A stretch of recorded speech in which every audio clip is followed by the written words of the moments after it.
about that. Alarm's going off right as I start. Sharon Horne-Ellstrom here. Welcome to day 757 as I'm pouring myself some more coffee of What's She Up To Now. Sharon Horne-Ellstrom. I know, not the best name on the planet, but 757 days ago, I decided that I was going to start documenting my journey as I transition from the brick and mortar world and the corporate world to the online world. And I go back and forth whether I want to do both. I was always, for 25 plus years, I worked in corporate America and had businesses on the side. And then I made the leap totally into having my own businesses. And a few years ago, I had the opportunity to say, all right, I don't have to do this anymore. What would I love to do? I'd always been curious about the internet. I'd been dabbling, not doing anything, but just learning and studying and dabbling and curious and following different people on the internet for, geez, at least probably since the internet started, right? I remember staying up all night being fascinated when I first got access to the internet. I had to go to work the next day and I had 2 little kids and I'm like, oh my God, what am I thinking staying up all night? And for the next day I was exhausted, but that's how intrigued I was by this whole internet thing and access to information. I've always loved learning, so to me, it was like a whole new world opened up for me. And so when I had the opportunity to say, okay, I want to do something online, I thought, I'm going to do something online. Here I am, 757 days later, still not done, right? Well, here's the secret. We never get done. We never get done with our lives. No matter what we want, what we achieve, we're always going to want something more. It's inherent in our humanity to strive for and continue to grow and want more out of life. I don't know. I think a lot of us think we don't deserve more, but we all want more. We all want more love, more freedom, more time, more energy, more everything. So today I got up early. I don't know why, but I was up. I guess I'm excited about some stuff that's going on with projects I'm working on. And so I woke up early, and sometimes I'll lay in bed and think and meditate. But today I was like, I can lay here for another hour, or I can just get up. So I got up, I did some laundry, did some dishes, stuff that doesn't even matter. Made some coffee, because I always make coffee. And took some notes, because I'm learning that when I have an idea, what I need to do is write it down. If I don't write it down, it gets lost. So I write things down.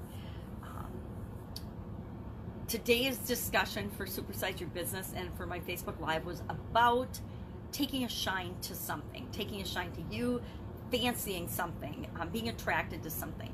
And so I switched that to, well, how do you get people to take a shine to you?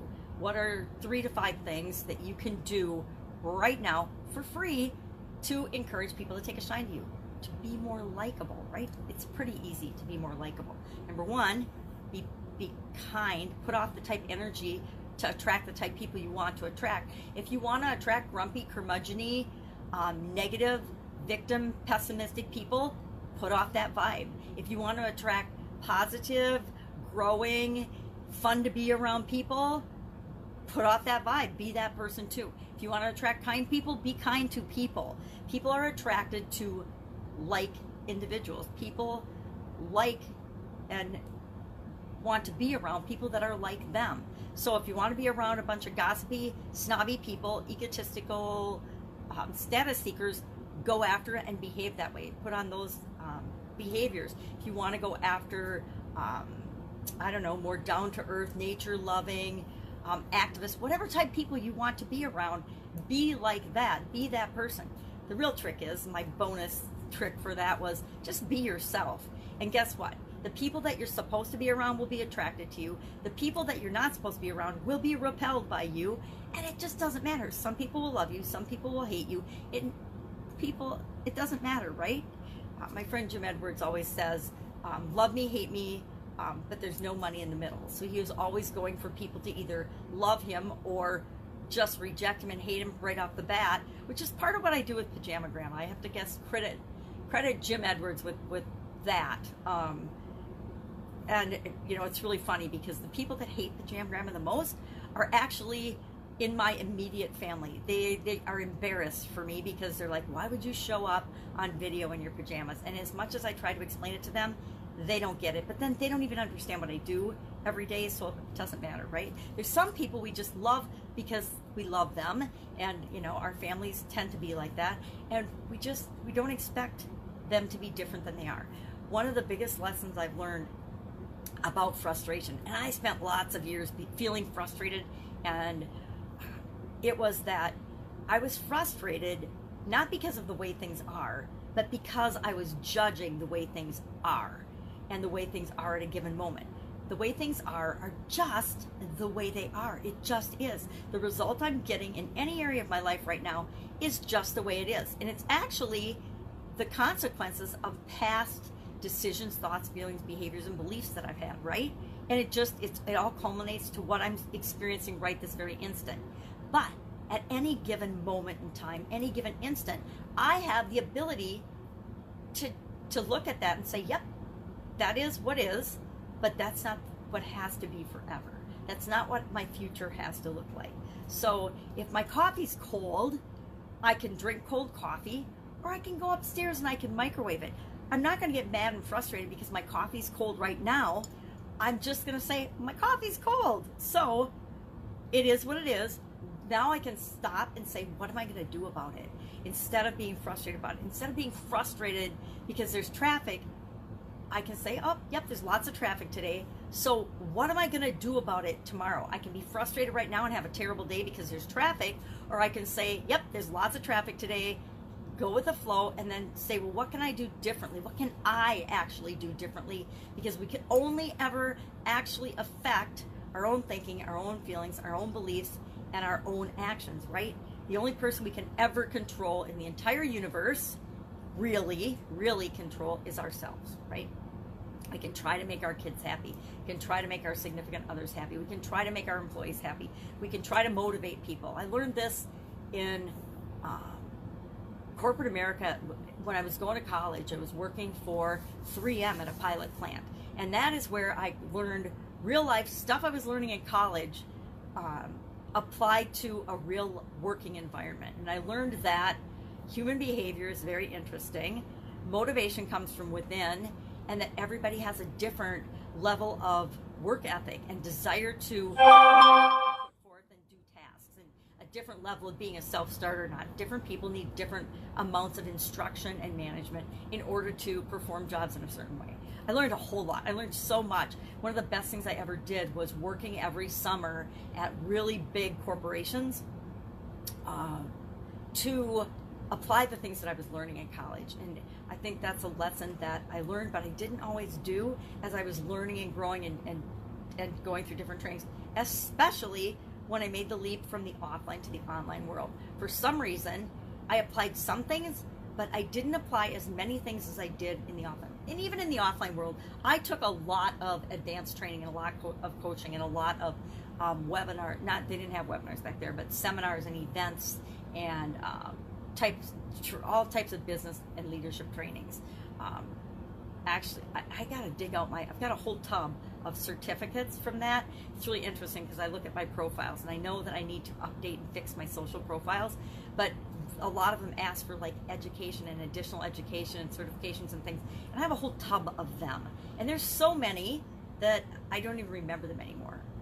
There used to be and there maybe still be, but I took them, a lot of them or all of them I was interested in, these seminar circuits that went around, and I think they're probably mostly online now, but they used to be actual physical events and trainings that you would go to, half day, 1 day, 2 day trainings on specific topics, you know, how to handle difficult people, communication skills for women, leadership skills for women, all kinds of things like that.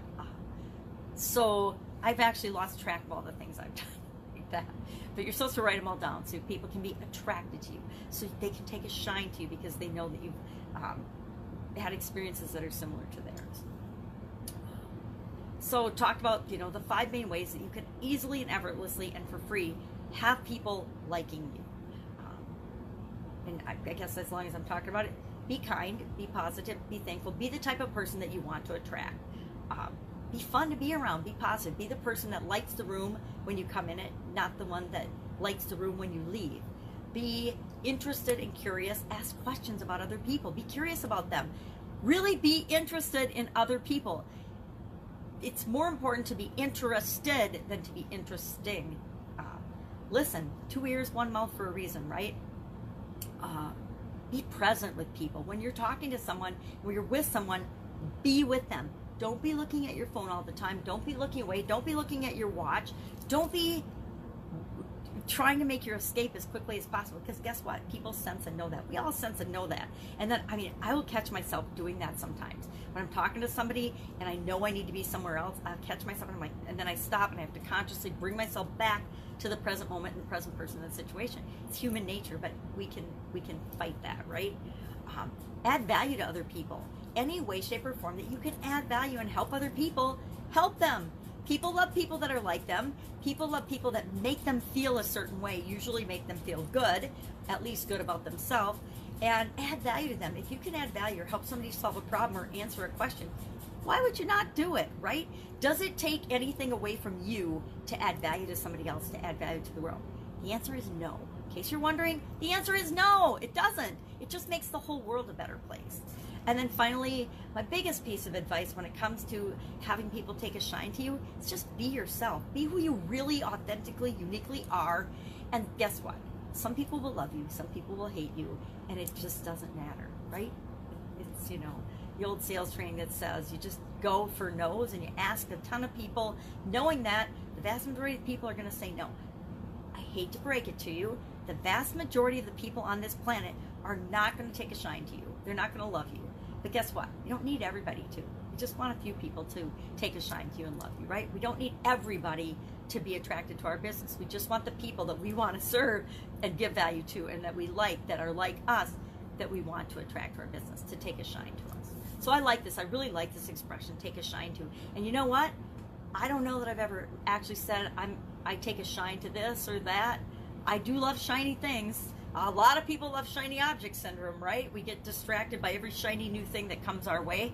And I didn't used to think I was that way because I'm not a new thing person. I've got a sister who has to be ahead of the game. She's an early adopter, and she has the newest, greatest, latest everything. I've never been that way. I've always been, I'll hear about something, I'll think about it, and then I'll try it out. But I do we all like shiny new things, right? We all like new, different things, especially if they're going to benefit us in our lives in some way, shape, or form. So thinking about that, day 5, woohoo! Day 5 already of my no sugar challenge. Yesterday, I did pretty well. It wasn't that bad. I've actually made a chicken soup from scratch with homemade, handmade chicken dumplings. Not chicken dumplings, egg dumplings. So no sugar in that. I actually ate that twice yesterday, just to keep it simple and easy. And I didn't feel like going out to the store to get a salad, so that's what I did. Also, today, so day 5 today of the no sugar challenge, and I will wrap that up on the Thrive Challenge page after this. I forgot. I'd like to do my videos in the same order every day, so I usually do one fun thing every day, my 365-day fun challenge. Then I do my Facebook Live on my personal page, just talking about whatever the idiom is for the day. Gets me a chance to practice and think about the things I want to say for my Supersize Your Business page, where in my Supersize Your Business group, where I share, okay, what does this idiom mean to helping you grow and build a business that you want? And it's really been fun and challenging to just take these idioms that don't really necessarily have anything to do with business or running a business and say, okay, well, here's this idiom, here's what it means, here's where it came from. How can you use that to grow and build the business that you want, the business of your dreams, to supersize your business? And then today is day 3 of, I call it the 16 Fast Challenge, where I am doing the program people have out there, and I'm doing my own version of it, where you eat only in an 8-hour window during the day, and then the other 16 hours of the day you fast. You don't eat anything. So after 8, I'm not eating anything, and then before noon the next day, I'm not eating anything. So from 8 to noon, that's my fasting period, and then from noon to 8, which is my daughter's prime hours, by the way, I just thought of that now, I eat within that window, and outside that window, I don't. I can drink coffee, I can drink water, I can drink tea, you can drink things, and I don't know what the rules are. I suppose I could research and look it up, but sometimes I just do my own thing, right? Because we have to each do what works for us, so I just wing it. I just wing it and do my own thing. just kind of how I do lots of things, right? So I'll do that after this. Working on the live challenge workshop.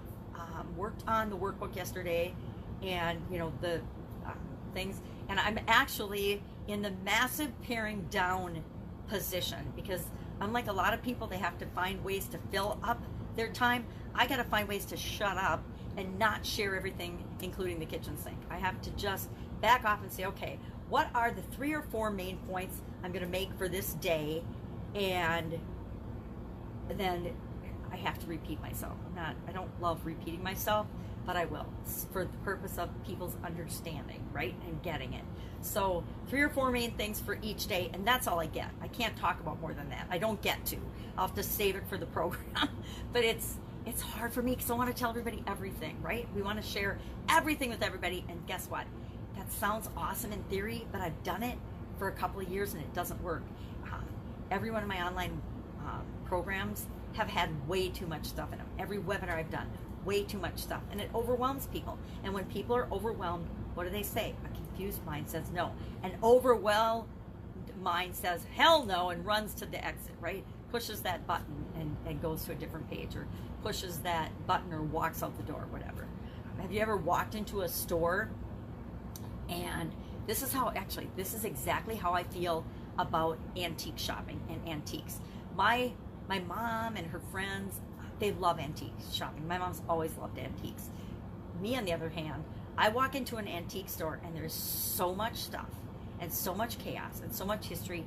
I find it absolutely overstimulating and overwhelming, and therefore I don't like it. I don't like that feeling of being overwhelmed and just too much stuff in your face. It's like the shops where there's so much stuff everywhere you look, it's just too much. It's overwhelming. And some people thrive on that. Some people love that. And I am just the opposite, which is probably why I don't like shopping. I am one of those rare people that I hate shopping. Don't tell anyone. My daughter still has almost not forgiven me for the lack of shopping I've done with her. I always sent her with my sisters. And I do the same thing with my granddaughter. I'm like, can you just take her shopping? Luckily, her dad likes to shop, so she doesn't need to do that with me. So, working on that. That's it. That's all I've got today. I've set a little bit of a goal. I'm not sure I'm going to commit to it yet or not. Of at least, I've already got it outlined. Maybe putting the meat in my book. Maybe actually getting the rough draft done and sent to somebody that can edit it for me. Knock wood. I do need to find somebody that can edit things for me, especially with my visual challenges. I used to always be able to do all that stuff myself. Guess what? I can't do and don't choose to struggle with doing some of those things myself anymore. So I will write the crux of it, and then I need somebody to actually edit and review it and clean it up and clean up the graphics and things for me, because drawing, graphics, not my thing. I love them. I know what I like, but I am not that good at creating them or recreating them. Getting much better at focusing on what I am good at, and then sharing the load with people that are, it's their genius zone to do graphics, it's their genius zone to do, photography, it's their genius zone to design things, because it's not mine. That's it. That's all I've got today. If I can help you in any way, ask in the comments below. I will say forever, ask. You'll never die by asking a question, unless you're in a gangster movie or something. So ask and make your life a lot simpler and easier. I'll, of course, be with you tomorrow.